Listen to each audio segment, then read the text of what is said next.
It was a typical Friday evening, or so I thought. I had just returned home from work, tired and looking forward to a quiet night with my wife Jessica. Little did I know, this night would begin a nightmare that would unravel our entire lives. I walked into the living room and noticed Jessica's phone buzzing incessantly on the coffee table. She was in the shower, and I figured it might be important. Picking up the phone, I saw a name I didn't recognize. Mike. Curiosity got the better of me, and I unlocked her phone. I wish I hadn't. The screen was filled with a series of messages and photos that left me paralyzed. "Last night was amazing," read one text. My heart pounded as I scrolled further, revealing explicit photos and intimate conversations. The images of Jessica with another man, smiling and happy, were like daggers to my heart. I stood there, phone in hand, frozen in disbelief. This couldn't be real. Jessica and I had been married for 8 years, and I thought we were happy. We had 2 beautiful children, a lovely home, and plans for the future. How could this be happening? Desperation set in as I tried to find a rational explanation. Maybe it was a misunderstanding, a prank, or even a mistake. But the more I read, the clearer it became. My wife was having an affair. The sound of the shower stopped, and moments later, Jessica emerged from the bathroom, wrapped in a towel and smiling. "Hey, honey," she said, but her smile faded when she saw my expression. I could barely form the words. "Who is Mike?" Her face turned pale, and for a moment we both stood in silence, the weight of the situation pressing down on us. She tried to speak, but I cut her off, the anger and hurt bubbling to the surface. "How long, Jessica? How long has this been going on?" Tears welled up in her eyes, and she finally whispered, "A few months. A few months." I felt like the ground had been ripped out from under me. The person I trusted most in the world had betrayed me in the worst possible way. My mind was a whirlwind of emotions: rage, sadness, confusion. I wanted to scream, to cry, to hit something. But instead I just stood there, numb. Jessica reached out to touch my arm, but I recoiled. "Don't. Just don't." I turned and walked out of the room, needing to be anywhere but near her. My world had shattered, and all I could think about was how to pick up the pieces. Little did Jessica know, this betrayal would not go unanswered. My mind was already starting to form a plan for revenge.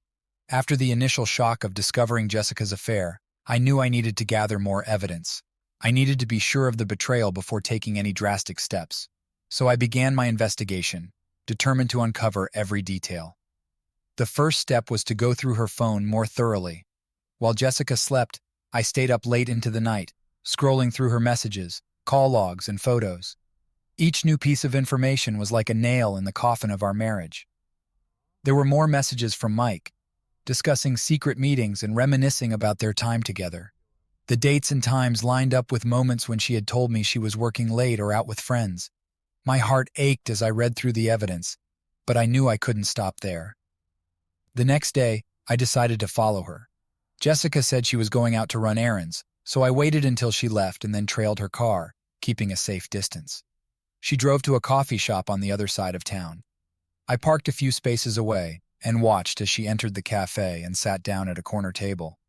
Moments later, a man joined her, Mike.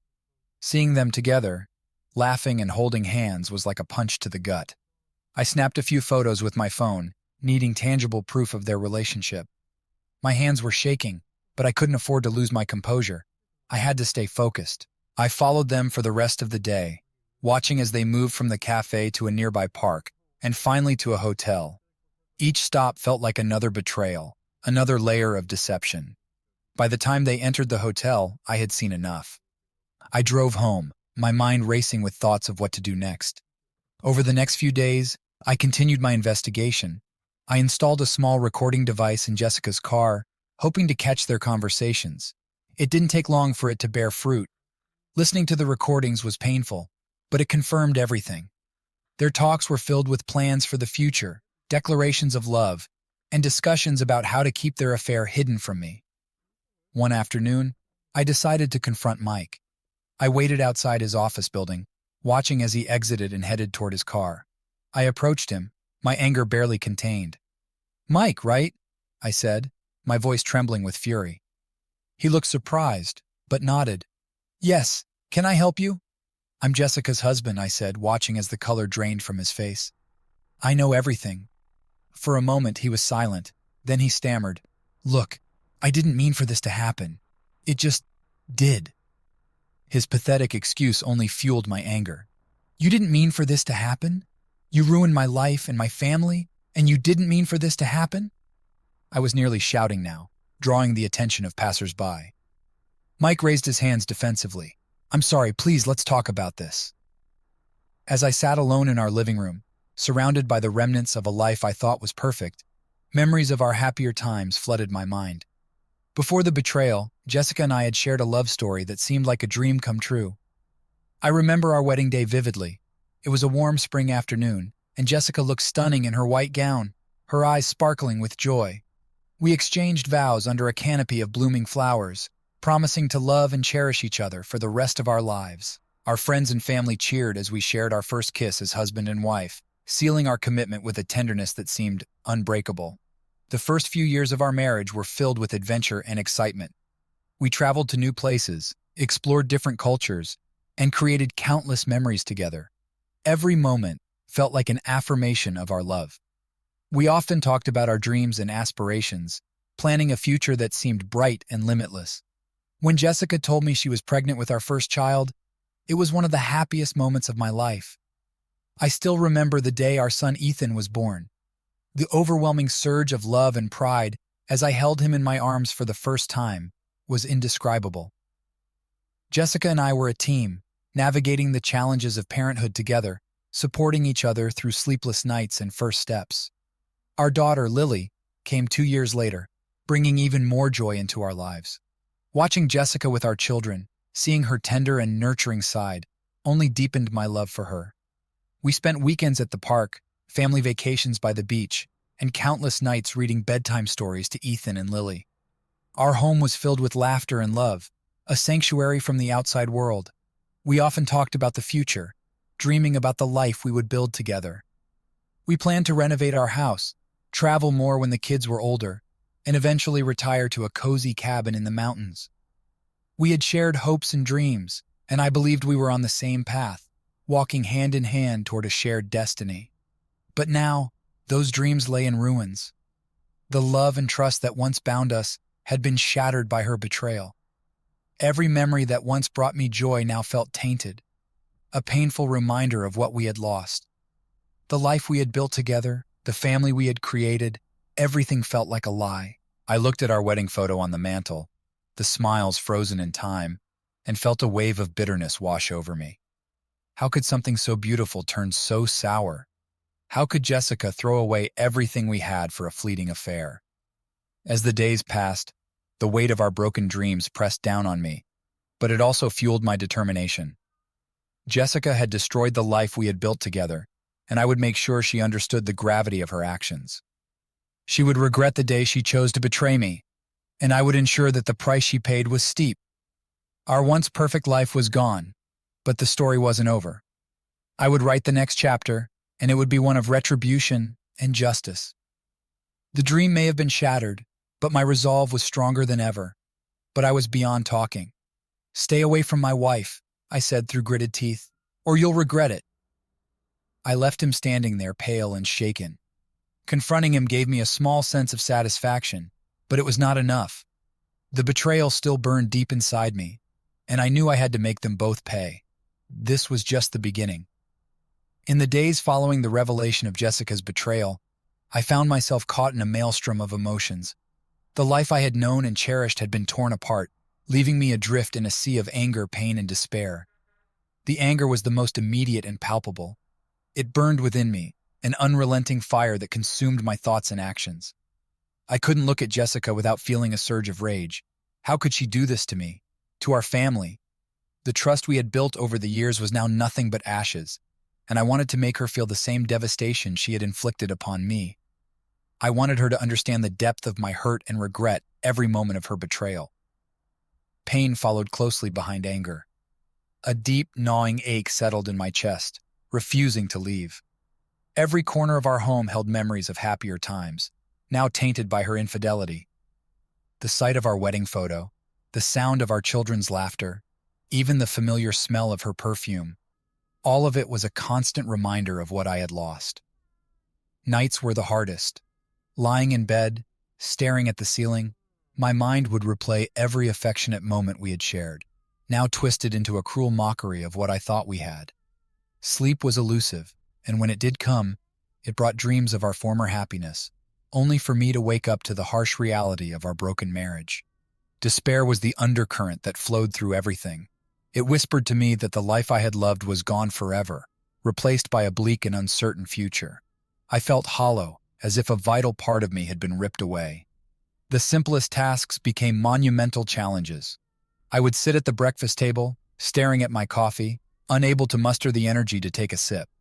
The laughter and chatter of our children, once a source of joy, now felt like a distant echo, disconnected from the turmoil inside me. My thoughts would spiral into dark places. I questioned everything: our marriage, my worth, even my ability to move forward. How had I been so blind? Had there been signs I missed? Was there something inherently wrong with me that drove her to seek comfort in another man's arms? The self-doubt was crippling, adding another layer to my already overwhelming emotional burden. I withdrew from friends and family, unable to face their questions in pity. I couldn't bear to share the truth, to expose the raw wound of my heart. Instead, I put on a mask, going through the motions of daily life while my soul cried out in anguish. Work became a refuge, where I could lose myself in tasks and deadlines, if only for a few hours. Yet, amidst the storm of emotions, a cold, calculated part of me began to take shape. The part that wanted revenge, that wanted to make Jessica and Mike pay for what they had done. It was a dark comfort, a way to channel my anger and pain into something tangible. I began to plan, to think about how I could turn the tables and make them feel the depth of my suffering. In the wreckage of my emotional ruin, I found a grim determination. Jessica had shattered my heart, but she had not broken my spirit. I would rise from this, stronger and more resolved than ever. And when I did, I would ensure that they both paid dearly for their betrayal. As the days turned into weeks, my initial shock and heartbreak began to harden into something darker. The pain of Jessica's betrayal had become a part of me, but so had a burning desire for vengeance. I couldn't just let her walk away unscathed. She had torn my life apart, and I was determined to make her feel the same anguish that consumed me. The idea of revenge crept into my mind gradually, a whisper at first, then a constant, insistent voice. I wanted her to understand the depth of my suffering. I wanted her to regret every moment she had spent with Mike. It wasn't enough to end our marriage. I wanted to dismantle her life piece by piece, just as she had done to mine. My thoughts began to focus on a plan. It needed to be meticulous and thorough. I couldn't afford any mistakes. The first step was to gather more information. I needed to know every detail of her life, her routines, her relationships, and her vulnerabilities. I started by keeping a close eye on her activities. Every move she made, every person she interacted with, I documented. I hacked into her email and social media accounts, reading through her messages and posts. It was painful to see her attempts to maintain a facade of normalcy, but it also provided valuable insights. I noted her work schedule, her favorite places to visit, and the people she trusted. Next, I needed to decide on the specifics of my revenge. Financial ruin seemed like a good starting point. Jessica had always prided herself on her independence and her successful career. If I could disrupt that, it would hit her hard. I began to gather information on her finances, investments, and work projects. I contacted a friend who was a cybersecurity expert, explaining that I needed help for personal reasons. He agreed, and together we devised a way to leak sensitive information from her workplace, making it appear as though she was responsible for a major security breach. But that was just the beginning. I wanted to isolate her socially as well. I started spreading rumors among her friends and colleagues, subtle at first, then more direct. I made anonymous calls and sent messages, hinting at her infidelity and suggesting that she couldn't be trusted. It was amazing how quickly people distanced themselves once doubt had been sown. I also targeted her relationship with Mike. Using the recordings I had gathered from their conversations, I sent anonymous messages to Mike's wife, revealing his affair with Jessica. The fallout was immediate and chaotic. Mike's wife confronted him, and their relationship quickly deteriorated. The stress and guilt began to take their toll on Jessica and Mike's relationship, adding another layer of tension and misery. I knew I had to be careful. The last thing I wanted was for Jessica to suspect that I was behind all of this. I maintained my facade, acting distant but civil, making it seem as though I was trying to move on. But inside, I was calculating every move, every step that would bring me closer to my goal. The final part of my plan involved our children. Jessica adored Ethan and Lily, and I knew that attacking her role as a mother would be the most devastating blow. I began documenting instances where she was neglectful or irresponsible, compiling evidence that could be used in a custody battle. I aimed to ensure that I gained full custody of the children, leaving her with limited visitation rights. It was a cruel tactic, but one I believed was justified given her betrayal. As I meticulously planned each step, a strange sense of calm settled over me. The pain was still there, but it was now accompanied by a cold determination. Jessica had chosen to destroy our life together, and now she would face the consequences. My plan was in motion, and I was ready to execute it. She had no idea what was coming, but soon she would understand the full extent of my wrath. The time had come to set my plan into motion. My heart pounded with a mix of anticipation and dread as I prepared to launch the first strike against Jessica. I knew that once I crossed this line, there would be no turning back. But the thought of her suffering as I had, of her facing the consequences of her betrayal, steeled my resolve. I decided to start with her professional life. Jessica's career was her pride and joy, and I knew that hitting her where it hurt the most would be the perfect opening move. The cybersecurity breach we had orchestrated was ready to be deployed. It was designed to look like an internal leak, with evidence pointing directly to Jessica. On a quiet Monday morning, I logged into the fake email account we had created and sent the damning information to her boss, Mr. Anderson, along with the company's board members. The email detailed supposed unauthorized access to sensitive client data, with timestamps and logs that implicated Jessica. The message was written in a cold, factual manner, ensuring it would be taken seriously. Within hours, the office was in chaos. Jessica called me, her voice trembling with confusion and fear. "Daniel, something's happened at work. They think I leaked client data. I don't know what's going on." I feigned concern, my voice calm and supportive. "That's terrible, Jess. What do they have against you?" "They have logs and emails, but I didn't do it. I swear I have no idea how this happened." "I believe you," I lied. "But you need to stay calm and cooperate with the investigation. I'm sure it will clear up." As the investigation unfolded, Jessica was placed on suspension pending further inquiry. Her colleagues, once friendly and supportive, began to distance themselves, whispering behind her back. The isolation and suspicion were palpable, and I could see the toll it was taking on her. Her confident demeanor began to crumble, replaced by anxiety and desperation. The next step was to expose her affair more publicly. I had gathered enough evidence from her phone and the recordings to paint a vivid picture of her infidelity. I created an anonymous social media account and began posting hints and screenshots of her conversations with Mike. I tagged her friends, family, and colleagues, ensuring maximum visibility. The reaction was swift and brutal. People who had once admired and respected her now saw her in a completely different light. The scandal spread like wildfire, and Jessica's reputation was in tatters. She received countless messages, some offering sympathy, but most filled with judgment and disdain. Her social circle, once vibrant and supportive, evaporated almost overnight. Jessica confronted me one evening, tears streaming down her face. "Daniel, I don't know what's happening. Someone is trying to ruin my life. First the job, now this. I feel like I'm losing everything." I looked at her, my face a mask of concern, but inside I felt a grim satisfaction. "I'm here for you, Jess. We'll get through this together. Just stay strong." The irony of my words wasn't lost on me. I was the architect of her downfall, the unseen hand that was dismantling her life piece by piece. Watching her suffer gave me a twisted sense of justice, but it also reminded me of the cost of my vengeance. Our children, Ethan and Lily, sensed the tension and tried to comfort their mother, not knowing that their father was the one behind her misery. As Jessica's world continued to unravel, I prepared for the next phase of my plan.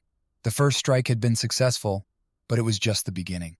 She had to feel the full weight of her actions, and I was determined to see it through to the end. There was no turning back now. The path of vengeance was set, and I would follow it to its bitter conclusion. With the first strike successful, it was time to escalate my revenge. Jessica's career was in ruins, and her social life lay in tatters, but that was just the beginning. I wanted to dismantle every aspect of her existence, to make her feel the full weight of her betrayal. Next, I turned my attention to her finances. Jessica had always been proud of her financial independence, and I knew that crippling her in this area would be a significant blow. Using the access I had gained to her accounts, I began transferring small amounts of money to various offshore accounts. It was a meticulous process, but it ensured that large withdrawals wouldn't raise immediate suspicion. Over several weeks, I drained a significant portion of her savings, leaving just enough to avoid detection. Then, I orchestrated a series of fraudulent transactions, making it appear as though Jessica was involved in embezzlement. I anonymously tipped off the financial department at her bank, providing enough evidence to spark an internal investigation. The stress of the audit, coupled with her existing troubles, pushed Jessica closer to the edge. But I wasn't done. I wanted her to feel unsafe in her own home. Late one night, when the kids were staying with my parents, I crept into our house and damaged her car. I slashed the tires, broke the windows, and left a threatening note on the dashboard. The message was simple: "You will pay for what you've done." It was a cruel act, but it served its purpose. Jessica was terrified, calling the police and filing a report. She became paranoid, constantly looking over her shoulder, never feeling secure. The next step was to humiliate her personally. I knew that attacking her pride and self-worth would be devastating. I created a fake dating profile using her photos and personal information. The profile painted her in the worst light possible, and I shared it on several local forums and social media platforms. The messages and harassment she received were relentless. Strangers sent her lewd comments, and some even recognized her in public, adding to her humiliation. One morning, Jessica woke up to find our front yard littered with vulgar signs and graffiti, all aimed at shaming her. The neighbors watched in shock as she tried to clean up the mess, tears streaming down her face. The children were confused and scared, adding to the chaos. Jessica called me, her voice breaking with despair. "Daniel, why is this happening? What did I do to deserve this?" I feigned ignorance and concern, all the while feeling a twisted satisfaction. "I don't know, Jess. Maybe it's just bad luck, but we'll get through this. Just stay strong." Watching her crumble under the weight of my orchestrated torment, I felt a dark sense of justice. She had torn my heart apart, and now I was returning the favor. Her life was unraveling, each thread meticulously pulled by my hand. As her financial situation worsened, I made sure to hit her where it hurt most. I intercepted her mail and altered important documents, causing her to miss payments and default on loans. Her credit score plummeted, and creditors began to hound her relentlessly. The constant barrage of financial stress was taking its toll, and Jessica's once confident demeanor was now replaced by a look of constant worry and fear. The children, though young, sensed the tension and turmoil. They clung to me for comfort, and I did my best to shield them from the chaos. I knew that involving them directly in my revenge would be crossing a line I wasn't willing to breach. But seeing Jessica struggle to maintain her composure around them, knowing that she was losing her grip on everything she held dear, was enough. The escalation of my revenge was almost complete. Jessica's career was destroyed, her finances crippled, her social standing obliterated, and her sense of security shattered. The once vibrant and confident woman I had married was now a shadow of her former self, haunted by the relentless torment I had unleashed upon her. But there was one final act left in my plan. The ultimate blow that would ensure she never forgot the consequences of her betrayal. The stage was set, and I was ready to deliver the final, devastating strike. The aftermath of my escalating revenge took a devastating toll on our family. Jessica's life was in shambles, and the effects rippled through everyone around us, pulling apart the very fabric of our once happy home. Jessica's distress was palpable. She barely slept, her eyes haunted and tired. Her interactions with the children became strained, and they could sense her fear and anxiety. Ethan and Lily, once carefree and joyful, were now confused and worried. They often asked why Mommy was so sad and why people were being mean to her. I tried to reassure them, but their young minds couldn't understand the complexity of what was happening. The tension between Jessica and me was unbearable. Our conversations, once filled with love and partnership, were now reduced to terse, guarded exchanges. She was desperate for answers and comfort, but I maintained my facade of concern, all the while reveling in her downfall. My heart ached for the loss of what we once had, but my thirst for vengeance overpowered any lingering sympathy. Friends and family who once admired our relationship were now distant. Jessica's public humiliation and financial troubles became the subject of gossip and pity. Her parents, who lived a few hours away, called frequently, expressing their worry and offering to help. They couldn't understand why their daughter's life was unraveling. And Jessica, too ashamed to reveal the full extent of her troubles, only told them part of the story. Jessica's mother, Susan, came to stay with us for a few days, hoping to support her daughter through the chaos. Her presence was a painful reminder of the family we once were. She tried to comfort Jessica, but her efforts only seemed to highlight the growing chasm between us. Susan's eyes often lingered on me, searching for answers I couldn't give her. Our friends were equally baffled by the sudden turn of events. Some tried to reach out, offering words of support and encouragement, but most distanced themselves, not wanting to be caught in the crossfire of our crumbling marriage. Jessica's closest friend, Amanda, was a rare constant, visiting often and trying to lift Jessica's spirits. But even Amanda's unwavering support couldn't stem the tide of despair that was washing over our lives. The children's school performance began to suffer. Teachers reported that Ethan and Lily were distracted and withdrawn. Their behavior at home mirrored this, with frequent outbursts of anger and sadness. It broke my heart to see them affected by the fallout of our conflict, but I convinced myself that this was a necessary consequence. Jessica needed to understand the full scope of her actions.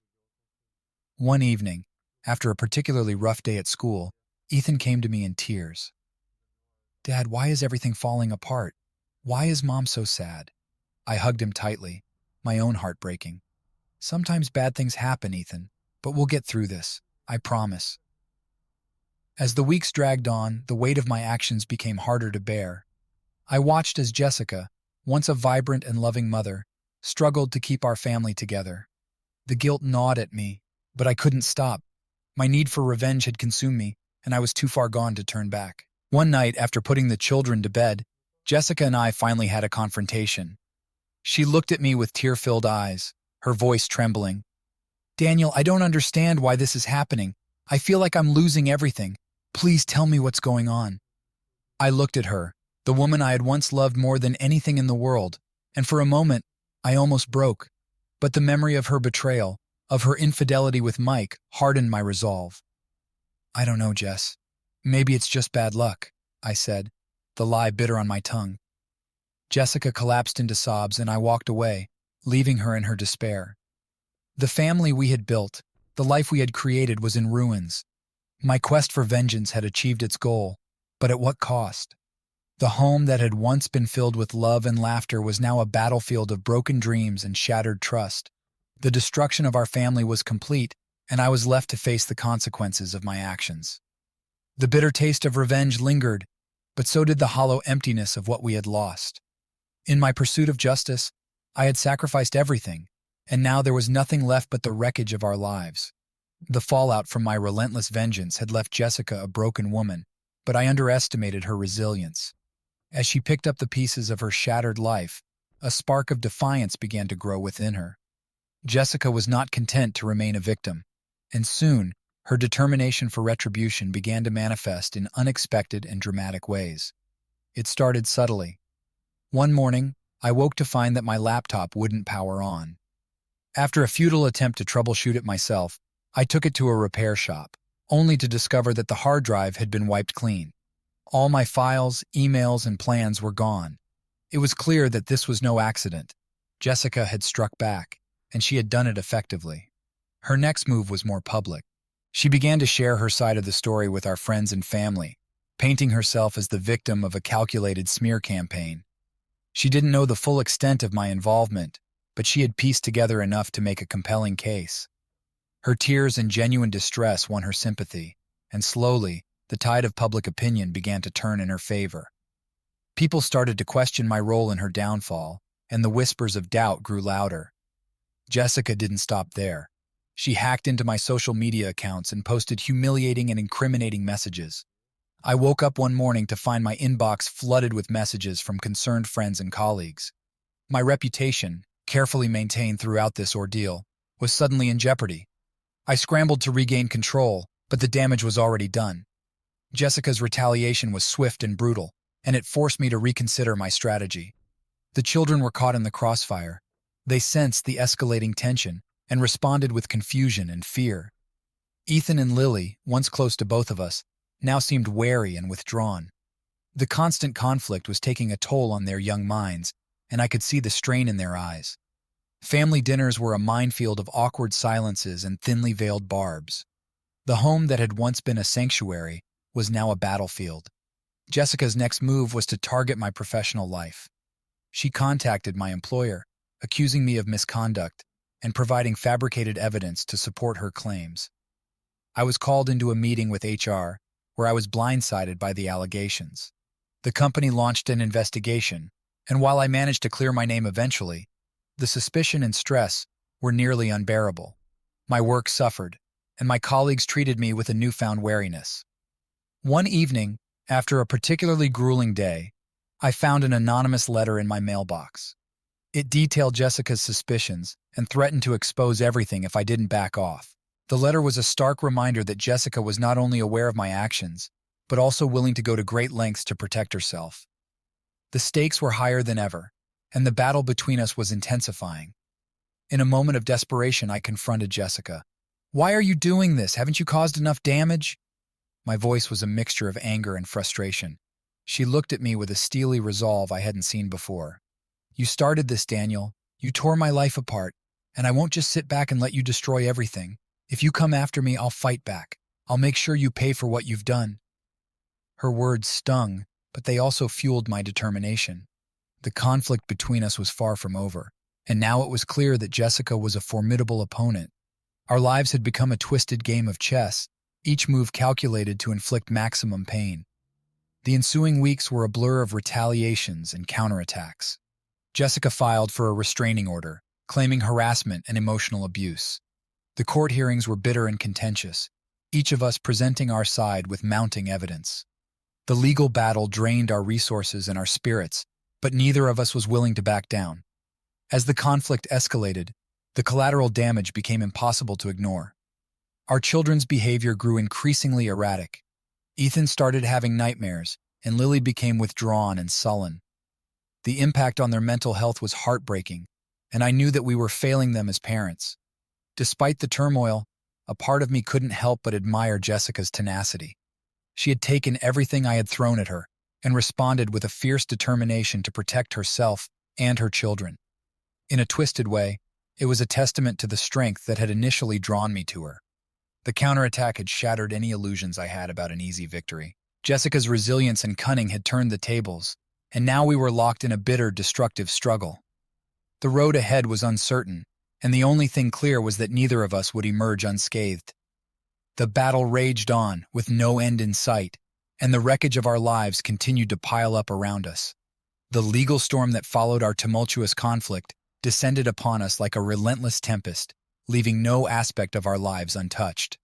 What had started as a personal vendetta had now morphed into a complex web of legal proceedings, each step dragging us deeper into a labyrinth of bitterness and regret.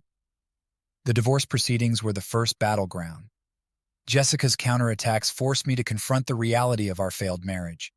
We sat across from each other in a sterile courtroom, our lawyers flanking us like soldiers in an uneasy ceasefire. The accusations flew: infidelity, emotional abuse, financial sabotage. Each word was a dagger, reopening wounds that had barely begun to heal. The division of assets was particularly contentious. Jessica demanded her share of everything we had built together: our home, our savings, even my pension. Her legal team was relentless, painting me as the villain who had orchestrated her downfall. The judge's impartial gaze only added to the weight of my guilt and shame.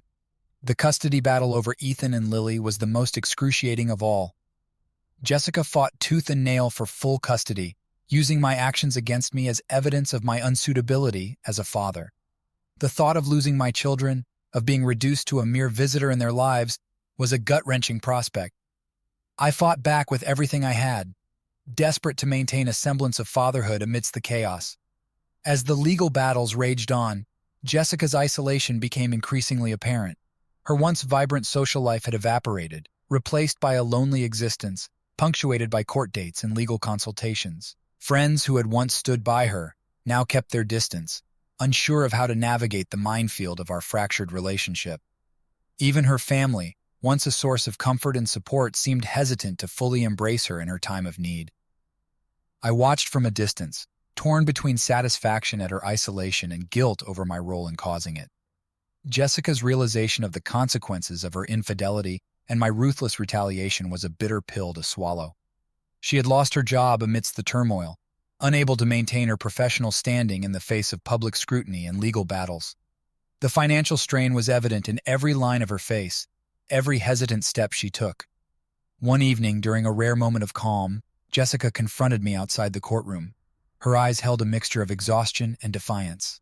"Look what you've done, Daniel," she whispered, her voice hoarse with emotion.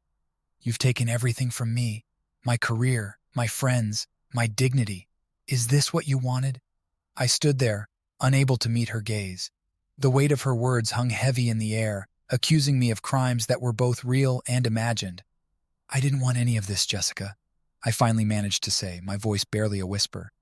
"But you left me no choice." She shook her head, a bitter laugh escaping her lips. "No choice? You destroyed our family, Daniel. You tore us apart, and now we're both paying the price." Her words cut deep, a stark reminder of the irreversible damage our actions had wrought. The legal battles continued unabated, each hearing bringing us closer to a resolution that neither of us truly wanted. The once loving partnership we had forged was now reduced to bitter adversaries fighting for scraps of a life that was irreparably shattered.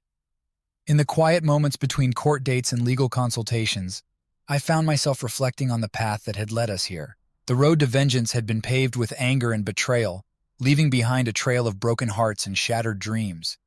Jessica's isolation was a stark testament to the cost of infidelity and retribution, a price we both paid in ways neither of us could have imagined. As the legal proceedings dragged on, I struggled to find solace amidst the chaos. Ethan and Lily's innocent faces haunted my dreams, a painful reminder of the collateral damage of our bitter feud. The isolation Jessica now faced was a mirror of my loneliness, a consequence of choices made in moments of rage and despair. The legal battles would eventually come to an end, but the scars of our conflict would linger long after the final gavel fell. Jessica's isolation and my remorse were a testament to the destructive power of betrayal and revenge, a lesson learned too late amidst the wreckage of our once happy family. The journey of revenge has been a tumultuous one, reshaping me in ways I never anticipated. As I reflect on the tumultuous chapters of my life, I realize that the pursuit of vengeance has left an indelible mark on my soul, altering me emotionally, morally, and psychologically. Initially, my thirst for revenge consumed me. Anger and bitterness fueled my every action, blinding me to the consequences of my choices. The pain of betrayal pushed me to extremes, driving me to inflict upon Jessica the same anguish she had caused me. With each calculated move, I hardened myself, believing that justice could only be served through her suffering. But as the conflict escalated and the toll on our lives became undeniable, cracks began to form in my resolve. The sleepless nights and endless legal battles took their toll, eroding the facade of righteousness I had constructed. I found myself haunted by guilt and remorse, questioning the righteousness of my actions and the true cost of my vengeance. Jessica's isolation and the collateral damage to our family weighed heavily on my conscience. The once thriving home we had built together lay in ruins, shattered by my relentless pursuit of retribution. Ethan and Lily's innocent faces, now tinged with sadness and confusion, served as painful reminders of the innocence I had sacrificed in my quest for justice. My inner transformation was gradual, but profound. The anger that had once fueled me gave way to a profound sense of emptiness and regret. I no longer recognized the man who had embarked on this path of destruction, blinded by hurt and anger. The toll on my own mental and emotional well-being was undeniable, leaving me hollow and weary. Amidst the chaos and despair, I found myself grappling with profound questions about justice and morality. Was it worth sacrificing everything, time, energy, health, for a fleeting sense of vindication? The legal battles had drained me financially and spiritually, leaving little room for anything but bitterness and regret. In moments of solitude, I pondered the futility of my actions. The pursuit of revenge had brought neither closure nor peace. Instead, it had left a trail of devastation in its wake, irreparably altering the lives of everyone involved. The cost of my vengeance was far greater than I'd ever imagined, exacting a toll on my relationships, my mental health, and my sense of self-worth. As the legal proceedings drew to a close and the dust began to settle, I was left to confront the harsh reality of what I had become. The man who had once prided himself on integrity and compassion had succumbed to the darkness of retribution, losing sight of the values that had once defined me. In the quiet moments of reflection, I began to see the futility of holding on to anger and resentment. Jessica's betrayal had wounded me deeply, but my relentless pursuit of vengeance had only perpetuated the cycle of pain and suffering. I realized that true healing could only begin with forgiveness, not just for Jessica, but for myself. The conclusion of this tumultuous chapter in my life brought with it a sense of profound introspection and humility. I had learned that the pursuit of justice through revenge was a hollow victory, leaving me with scars that would never fully heal. The price of vengeance had been paid in full, and the toll on our lives was irreversible. As I look back on the wreckage of our once happy family, I am reminded of the fragility of trust and the destructive power of betrayal. I have emerged from this crucible of conflict with a newfound understanding of compassion and forgiveness, recognizing that true strength lies not in retaliation, but in resilience and grace. The story of our lives will forever be marked by this chapter of revenge and redemption. It is a cautionary tale of the dangers of letting hurt and anger dictate our actions, and a testament to the transformative power of forgiveness. In the end, I am left with a sense of humility and acceptance, knowing that the greatest lesson learned from this tumultuous journey is the importance of letting go and finding peace within myself.